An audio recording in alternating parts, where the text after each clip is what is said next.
कहानी की शुरुआत में हम एक लड़की को देखते हैं जो कि अपनी स्नाइपिंग गन को लेके किसी के आने का इंतजार कर रही होती है और ये दोस्तों जहाँ छुपी होती है वो काफी घना जंगल होता है। अब कुछ घंटों तक नजर रखने के बाद आखिरकार वो इंसान आ ही जाता है जिसका इंतजार वो लड़की कर रही थी, जिसे देखते ही वो शूट करके उसे जान से मार देती है और काम होते ही वो अपने एक भी सबूत को ना छोड़ते हुए वहाँ से तुरंत निकल जाती है। ये होने के बाद हम देखते हैं लिवाई नाम के बंदे को जो कि बीच के किनारे बैठ के चिल कर रहा होता है कि तभी उसे अपने डिपार्टमेंट का एक मैसेज आता है, जिसे देखते ही लिवाई अपने बेस की ओर निकल जाता है। वहाँ पर जाके वो अपनी मरीन हेडवार्ड से मिलता है और हमें इन दोनों की बातों से पता चलता है कि लिवाई दरअसल एक बहुत ही बड़ा स्नाइपर है जिसने लगभग 200 लोगों को मारा है। तो अब उसकी हेड किसी बातों को ना घुमा के सीधे मुद्दे पे आती है, जहाँ वो उससे कहती है कि तुम्हें 1 साल के लिए सीक्रेट मिशन पे जाना होगा और इस मिशन को पूरा करने के बाद ही तुम वापिस आ सकते हो। और हाँ, ध्यान रहे कि ये बात तुम्हारे और मेरे बीच में ही रहेगी। जो सुनकर लिवाई मिशन पे जाने के लिए मान जाता है। इधर हम देखते हैं वही ड्रेसा नाम की लड़की को जो कि अपने फादर से मिलने के लिए कब्रिस्तान जाती है, जहाँ जाकर वो उनसे कहती है कि मैंने अपने काम को पूरा किया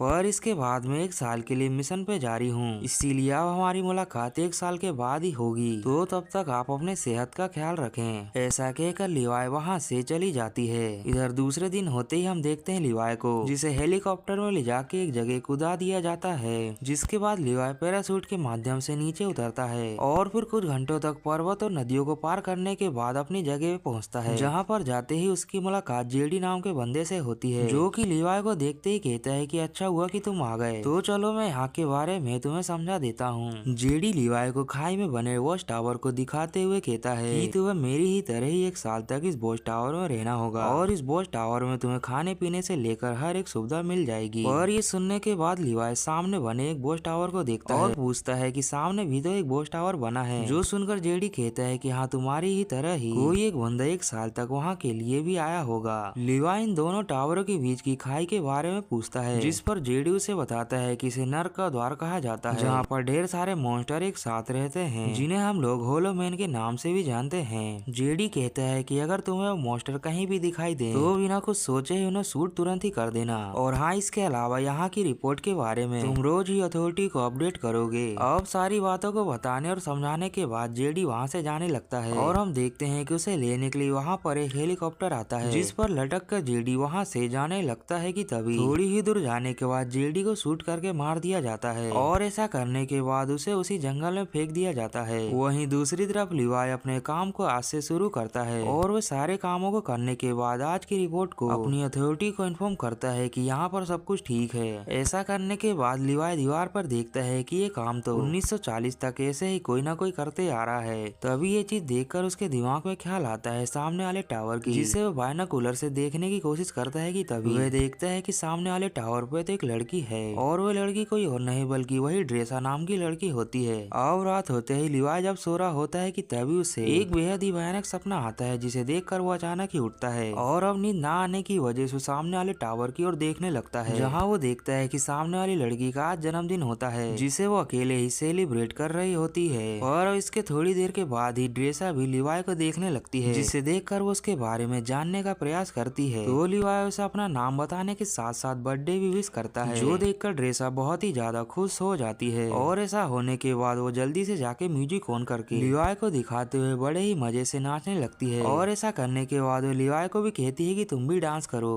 पर ये देखकर लिवाई कहता है कि मैं अच्छा डांसर नहीं हूँ, जो देखकर ड्रेसा कहती है कि कोई बात नहीं, चलो कुछ और करते हैं। कि तभी ये दोनों अपनी स्नाइपिंग स्किल को दिखाने लगते हैं, जहाँ ड्रेसा लिवाई के ड्रिंक ग्लास को फोड़ती है तो वहीं लिवाई भी पीछे ना हट के ड्रेसा की बियर बोतल को फोड़ देता है। पर ये होने के बाद ड्रेसा लिवाई को नीचे दिखाकर कहती है, जो इशारा मिलते ही जैसे ही लिवाई नीचे की ओर देखता है तो वहाँ पर उसे कई सारे मॉन्स्टर उसे अपनी ओर आते दिखाई देते हैं, जो कि देखने में आधे इंसान और आधे पेड़ की तरह लग रहे थे। अब उन मॉन्स्टर को देखते ही लिवाई उन्हें शूट करके मारने लगता है। कि तभी वहाँ पर एक जोरदार धमाका होता है, जिसमें कई सारे मॉन्स्टर मारे जाते हैं, लेकिन कुछ मॉन्स्टर ऐसे होते हैं जो कि लिवाई की दीवार पे चढ़ने लगते हैं और जब उन्हें चढ़ते हुए ड्रेसा देखती है तो वो दूसरी ओर से उन्हें शूट करके उन मॉन्स्टर को जान से मारने लगती है। और कुछ इस तरह से ड्रेसा कई सारे मॉन्स्टर को मार गिराती है, लेकिन ड्रेसा सामने मारने के चक्कर में अपनी ओर भूल ही जाती है, जहाँ वो देखती है कि एक मॉन्स्टर तो उसके बेहद ही करीब आ गया है और वो वक्त रहते उस मॉन्स्टर को शूट करके वहाँ से नीचे गिरा देती है। और अब जिस तरह से ड्रेसा ने लिवाई का साथ दिया था, उसी तरह से लिवाई लिवाई भी ड्रेसा को बचाने के लिए उसकी और कई सारे मॉन्स्टर को मारता है और ये दोनों मिलकर वहाँ पर कई सारे मॉन्स्टर को इसी तरह से मार गिराते हैं। इसके कुछ देर के बाद ये सिलसिला वहीं पर थम जाता है, जिसके बाद अगली सुबह होते ही लिवाई जाके अपने बॉम्ब्स को ठीक करता है ताकि मॉन्स्टर के आने पर उन्हें इसके द्वारा उड़ाया जा सके। और उसे ऐसा करता ड्रेसा भी दूर से देख रही होती है। जहाँ इसी तरह से बात करते और देखते हुए कई महीने बीत जाते हैं और अब दिसंबर का महीना भी आ जाता है, जहाँ ठंड के साथ साथ बर्फबारी भी शुरू हो जाती है और ये दोनों एक दूसरे को देखते हुए दूर से ही चेस खेल रहे होते हैं। और अब इसी तरह से कई महीनों से बात करने की वजह से ये दोनों एक दूसरे को काफी ज्यादा पसंद करने लगते हैं। जहाँ रात में लिवाई ड्रेसा से कहता है कि वो उसे काफी ज्यादा मिस कर रहा है, तो दूसरी तरफ से ड्रेसा भी उससे कहती है कि मुझे भी कुछ अच्छा नहीं लग रहा और काश तुम आज यहाँ पर मेरे पास होते। अब ये देखकर लिवाई खुद को रोक नहीं पाता है, इसीलिए वो अगले दिन उसके पास जाने का डिसाइड करता है, जहाँ वो सबसे पहले अपने एरिया में कई सारे तार को बिछाता है और फिर उसे ग्रेनेड लॉन्चर में बांध के उसे ड्रेसा की ओर लॉन्च कर देता है। और ऐसा होते ही ड्रेसा उन रस्सियों को जाके एक पेड़ में बांध देती है, जिसके बाद इशारा मिलते ही लिवाई उसकी ओर आने लगता है, पर ढलान ना होने की वजह से लिवाई बीच में फंस जाता है, जिसके बाद वो अपने पैर और हाथ की सहायता से ही उसकी ओर जाता है और आखिरकार वो कुछ ही मिनटों में ड्रेसा के वॉच टावर तक आ ही जाता है, जहाँ ये दोनों एक दूसरे को पहली बार देखकर काफी खुश होते हैं। और लिवाई यहाँ पर ड्रेसा की आंखों की तारीफ भी करता है, जिसके बाद लिवाई जाके घिस घिस के नहाने लगता है और वो नहाने के बाद जैसे ही बाथरूम से बाहर निकलता है, वो देखता है कि उसके कपड़े तो काफी दूर पे रखे गए हैं, जो देखकर वो भागते हुए अपने कपड़े की ओर जाता है और उसे ऐसा करते हुए दूसरी तरफ ड्रेसा भी देख रही होती है। ये सब होने के बाद लोग शाम को ड्रिंक करते हुए बातें करने लगते हैं और फिर ड्रेसा लिवाई को डांस सिखाने लगती है। तभी ये लोग एक मोमेंट पे एक दूसरे के काफी करीब आ जाते हैं, जहाँ ये दोनों आज की रात एक दूसरे के साथ यहीं पे बिताते हैं। और फिर अगली सुबह होते ही लिवाई वहाँ से जाने लगता है और उसे ड्रेसा अलविदा कह के वहाँ से भेज देती है। और आधे ही रास्ते जाने पर अचानक से ब्लास्ट होता है और इस ब्लास्ट में लिवाई का तार टूट जाता है, जिस वजह से वो खाई में गिरने लगता है, जो देखकर अब ड्रेसा भी जल्दी से अंदर जाती है और अपने पैरासूट के पहन के वो भी खाई में कूद जाती है।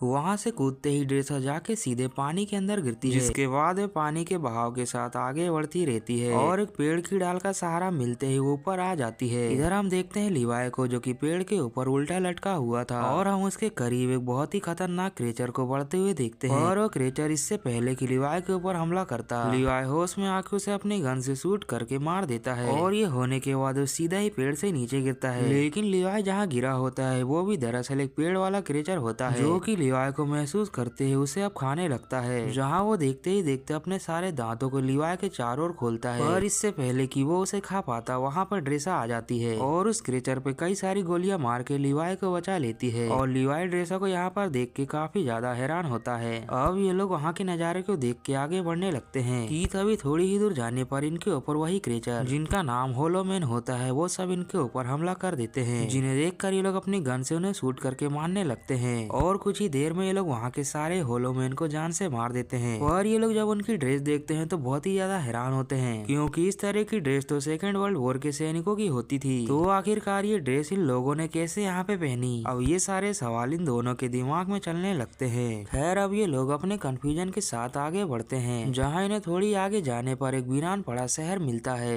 जहाँ पर जाते ही इन्हें होलोमैन के आने की आवाज आने लगती है, जो देखकर ये लोग छुपने के लिए एक चर्च के अंदर चले जाते हैं। और ये लोग चर्च के अंदर का नजारा देख के हक्का बक्का रह जाते हैं, क्योंकि वहाँ की सारी कुर्सियों पे कई सारे लोग मरे हुए पड़े थे। अब इन सबको देखकर इससे पहले कि ये लोग कुछ समझ पाते, इनके ऊपर कई सारी मकड़ियाँ वहाँ पर हमला कर देती हैं, जिनसे ये दोनों किसी तरह से बचने का प्रयास तो करते हैं कि तभी उस चर्च के अंदर भी ढेर सारे होलोमैन आके हमला कर देते हैं, जो देखकर ये लोग किसी तरह से अपनी जान बचा के वहाँ से भागते हैं। और कुछ ही देर में ये लोग उनसे काफी दूर निकल जाते हैं। इसके बाद इन्हें आगे बढ़ने पर एक खुफिया बंकर दिखाई देता है। ये दोनों उसके अंदर जल्दी से चले जाते हैं कि तभी ये देखते हैं वहाँ पे एक बहुत ही बड़ी लैब को, जो कि बंद पड़ी थी। इन लोगों को एक वीडियो रिकॉर्डिंग मिलती है, जिसे ये लोग चालू करके देखने लगते हैं, जिसमें एक साइंटिस्ट अपने अंतिम पलों में बता रही होती है कि वर्ल्ड वॉर 2 के समय सरकार ने हमें बायोकेमिकल हथियार बनाने का मौका दिया, जिस पर हमने जी जान लगाकर कई महीनों तक ऐसे ही काम किया। और एक दिन अचानक से भूकंप आया, जिस वजह से यहाँ पर रखे सारे ही बायोकेमिकल टूट फूट गए और टूटने की वजह से यहाँ के सारे ही केमिकल हवा में फैल गए। और ये घटना इतनी ज्यादा घातक घातक साबित हुई कि यहाँ के लोग कुछ ही घंटों में क्रेचर के रूप में बदल गए,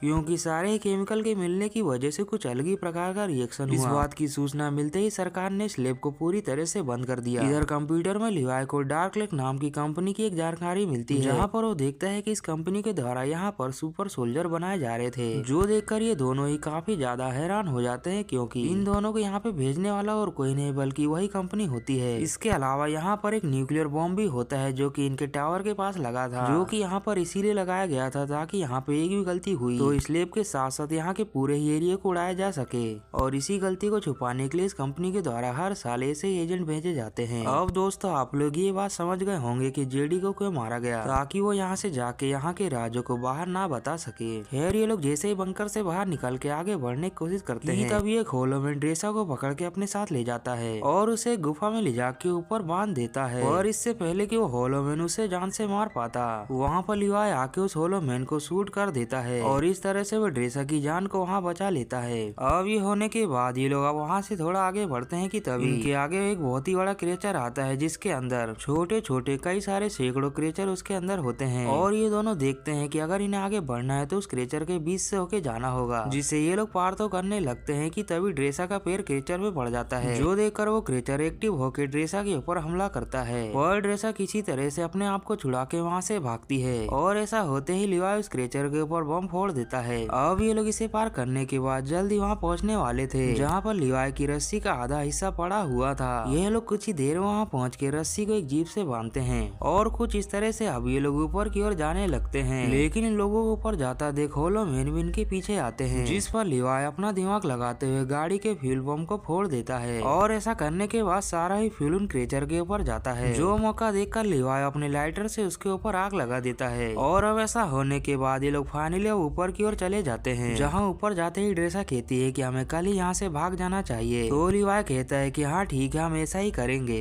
और सुबह होते ही लिवाई कहता है कि मैं अपना सामान लेकर आता हूँ, और वो जाने से पहले ड्रेसा से कहता है कि मैं तुमसे बहुत प्यार करता हूँ, जिस पर ड्रेसा भी उससे कहती है कि मैं भी तुमसे बहुत प्यार करती हूँ। और ये कहने के बाद वहाँ से लिवाई चला जाता है और हम देखते हैं बार्ट को, जिसे कि इन दोनों की सच्चाई पता चल जाती है कि ये दोनों अब नीचे की दुनिया के बारे में सारा ही कुछ जान चुके हैं। इसीलिए वो अपने हेलीकॉप्टर से इन दोनों को मारने के लिए वहाँ आती है और वहाँ आकर इन दोनों के पीछे खुफिया ड्रोन भेज देती है। और ये दोनों अच्छे स्नाइपर होने की वजह से उन्हें मार गिराते हैं। लेकिन लिवाई समझ चुका था कि बार्ट उसे कभी नहीं छोड़ने वाली, इसीलिए वो अपने टावर में लगे न्यूक्लियर बॉम्ब को ऑन करके वहाँ से भागता है। और जब ये बात बार्ट समझती है तो वो भी वहाँ से भागती है। अब ये तीनों ही न्यूक्लियर बॉम्ब से बचने के लिए दूर की ओर भागने लगते हैं, जहाँ 2 मिनट के अंदर हम देखते हैं कि वो न्यूक्लियर बॉम्ब फट जाता है और लगभग देखते ही देखते 5 किलोमीटर के रेडियस में सारी चीजों को खत्म कर देता है। जिसमें हम बार्ट के हेलीकॉप्टर को भी देखते हैं, जिसमें वो भी मारी जाती है। वहीं लिवाई के सामने एक नदी आ जाती है, जिसके अंदर वो कूद जाता है। दूसरी तरफ हम देखते हैं ड्रेसा को, जिसे की गुफा मिल जाती है, जिसके अंदर वो अगले 5 दिनों तक वहीं रहकर बिताती है,